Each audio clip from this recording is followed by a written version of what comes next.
हाँ जी। भाजी स्वाद ते ਅਸੀਂ ਮੌਜੂਦ ਆ ਔਰ ਟਾਈਮ ਕਿੰਨਾ ਜੀ 3 ਵਜੇ ਦਾ ਹੈ ਟਾਈਮ।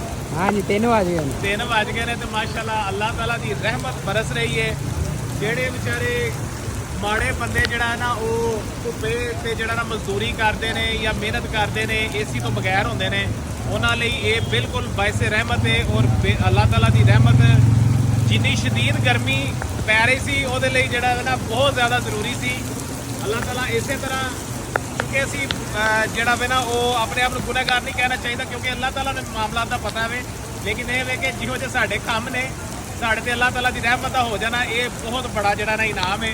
ਤੇ ਤੁਸੀਂ ਜਨਾਬ ਬਾਰਿਸ਼ ਇੰਜੋਏ ਕਰੋ, ਆਪਣੇ ਆਪ ਨੂੰ ਭਿਓਵੋ ਕਿਉਂਕਿ ਇਹ ਬਾਰਿਸ਼ ਤੁਹਾਨੂੰ ਰੋਜ਼ ਨਹੀਂ ਲੱਭਣੀ ਹੈ। ਆਪਣੇ ਆਪ ਨੂੰ ਭਿਓਵੋ, ਨਹਾਓ, ਸਾਰੇ ਕੰਮ ਛੱਡੋ ਤੇ ਬਾਰਿਸ਼ ਦੇ ਵਿੱਚ ਨਹਾਓ ਤੇ ਇੰਜੋਏ ਕਰੋ। ਤੇ ਆਪਣਾ ਅਗਰ ਮਟਨ ਖਾਣਾ ਜੇ ਸਵਾਦ ਤੇ ਆਓ ਨਾਲ ਜਨਾਬ ਮਟਨ ਖਾਓ ਤੇ ਨਾਲ ਜਨਾਬ ਇੰਜੋਏ ਕਰੋ। ਤੁਹਾਡੀ ਇਹ ਵੀ ਦੂਰ ਹੋ ਗਈ ਹੈ ਜਨਾਬ ਕਿ ਜੀ ਉਹ ਗਰਮੀ ਹੈ ਤੇ ਮਟਨ ਕਿਤੋਂ ਖਾਈਏ ਤੇ ਹੁਣ ਜਨਾਬ ਅੱਲਾਹ ਤਾਲਾ ਨੇ ਰਹਿਮਤ ਕਰ ਦਿੱਤੀ ਹੈ ਤੇ ਆਜੋ ਮਟਨ ਤੁਹਾਨੂੰ ਖਵਾਉਂਦੇ ਹਾਂ। ਥੈਂਕ